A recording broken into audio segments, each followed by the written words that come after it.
besides all the story bits, in terms of just the secret boss itself, for a long time I considered this my favorite secret boss in the entire game, even after chapters 3 and 4. I don't feel that way anymore, but he is still a top 3 secret boss in my opinion. I love using the yellow soul. That might be my favorite soul mechanic to use compared to everything else. Also, the attacks that Spamton has are pretty cool, and the way they evolve over time is even better. For example, the way the heart attack evolves from just one heart to having 3 different hearts that all shoot projectiles at you. Not to mention that the background visuals to this fight are phenomenal, and even the fact that we are all on roller coasters similar to the Burnley fight. I mean, not that the coasters play a key element in the fight, but they look really cool and add a really nice exhilarating rush to the boss. But it's very clear that Spamton has left an impact on both the community and the story overall, even including several characters like Chris and Tenna, who either bring him up on multiple occasions or through internal conflict. Outside of the amazing characters this chapter has, the Dark World this time, which of course is the Cypress World, is so awesome. Like I said earlier, not only is it large and in-depth,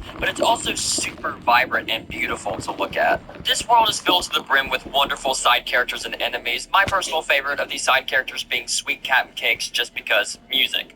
Music equals fun. And every section of this world is very memorable. The first Cyber's World setting, where the Punch-Out minigame and Burnley fight are, is really good. The city is super fun and lively, and Queen's Palace is just pure chaos with ridiculous entrapments and pottery trauma. Another big highlight of this chapter is the ending, and to this day, I still think Chapter 2 has the best ending out of any chapter, and I want to be clear, when I mean ending, I mean the last few minutes of the chapter, not the entire third act. But the reason why I think the ending is so good is because it was not just the perfect cliffhanger, but at the time it gave us some answers while still raising questions and getting the fans excited for what's next. So, yeah, those are my thoughts on Chapter 2. I still believe that this is a 10 out of 10 chapter to this day, and it's crazy to me that even though I love this chapter to death, I'm still only putting it in the number 2 spot, and that leads to the number 1 spot. And coming in at the number 1 spot, my favorite chapter of Deltarune is Chapter 4. I feel a little weird for putting this chapter at the top, mainly because it came out so recently, and I also thought that as time passed, my love for it would fade over time. But that really hasn't happened, and as a matter of fact, even though I love Chapter 2 and think that's a 10 out of 10 chapter,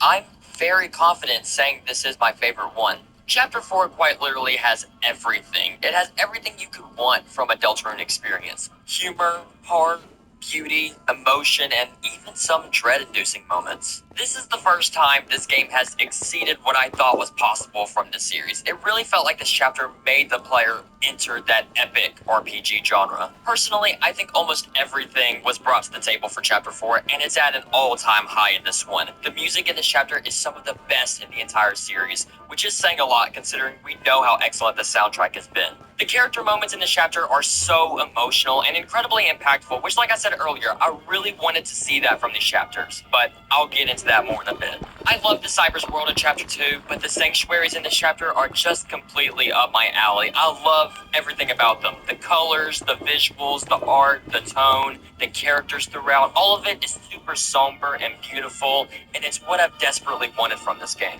And don't worry, I'm going to talk about that finale because it is epic. But first, I do want to talk about the specific things I loved so much about this chapter. The first thing that I thought stood out was the entire Light World section because I love how much we got to explore around. And just the fact that it was the first thing we got to do in this chapter was so cool. It not only broke away from the structure of the previous chapters, but it also gave us a big breath after the insane ending to Chapter 3. The entire church segment was so awesome and wholesome, and getting to see Susie and Chris just messing around while the sermons are going on is so good. In general, it was just really charming, and we got to go and talk to everyone, so that was really fun. And then, of course, you get to go all around town and talk to everyone you want. You can bring Tenna to Mettaton's house and make him very happy with a new owner, or you can bring him to your castle town and have him bully Rules card. Speaking of your castle town, that is also so much fun to roam around, especially when you spared everyone and it becomes a funky town. So much fun, so much charm. I love it. But the biggest highlight of the Light World segment is Noelle's house, because not only is it awesome to see Noelle again and see her interactions with Chris and especially Susie, but that's when things start taking a weird route. What are y'all looking at? The player gets to watch Chris rip their soul out again, but what I love about it is, yes, it's What the fuck?